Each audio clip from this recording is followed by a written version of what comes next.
Trails in the Sky second chapter has been officially announced.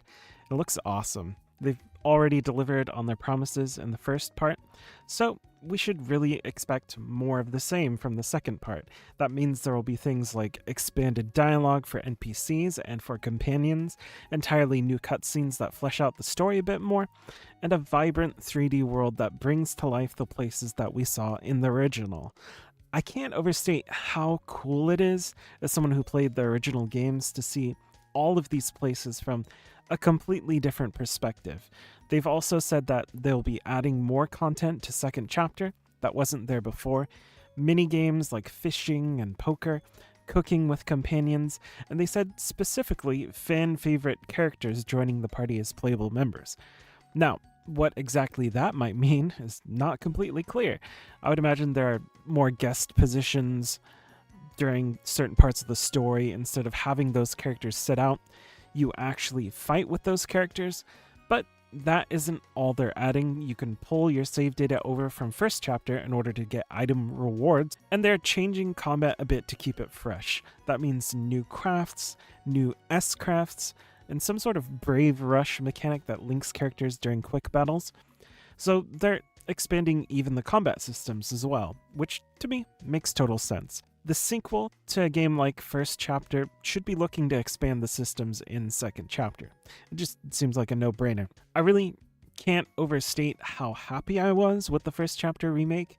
In a lot of ways, it honestly feels like a completely new game. I'm not necessarily the kind of person who remembers every single NPC conversation to a game that I played like 10 years ago, so I can't tell you the exact number of things that were added, but it definitely felt like a lot was added, and that's what people have been saying on, various forums and different places. Nearly every time that some sort of event happened, a ton of the NPCs had completely new dialogue, which is something I don't remember being the case to this extent. Plus, it's easier to find those characters because they're highlighted on the map. It's a lot easier to know when they're actual new dialogue. So for those of you who really love the expanded world of the game, talking to every single NPC, there is a ton more of that included in the remake.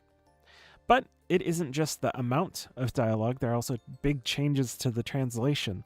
Whether you think those are better or worse is really more of a subjective thing.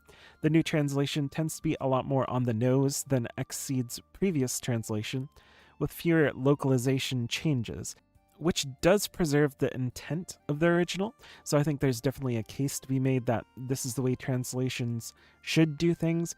But sometimes a really good translation can elevate a story by ironing out the writing and delivering something more through localization.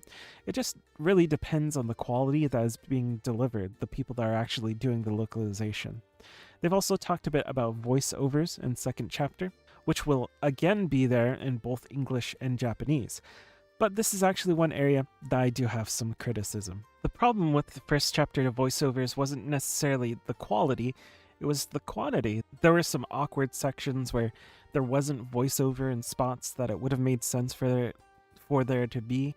Not only that, but some characters in a scene might have voiceovers and some don't, which felt very awkward. And I understand the reason for that. It's mostly a time and money thing. I can't completely fault Falcom.